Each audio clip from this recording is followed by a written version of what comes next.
பிறக்க அவளும் நினைத்த போது திகைத்து நின்றாளே. நாயகி வரும் முன்னே நாடகம் முடிந்தது, இதுதான் காவியமா? நாயகி வரும் முன்னே நாடகம் முடிந்தது, இதுதான் காவியமா? ஓவியம் எழும் முன்னே தூரிகை உடைந்தது, அதுதான் நியாயமா? நிலவோ உதித்திட வந்ததம்மா, பொழுதோ விடிந்திட போகுதம்மா.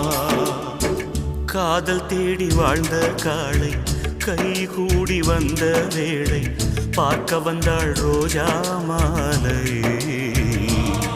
அவ பார்க்கும் முன்னே என்ன லீலை.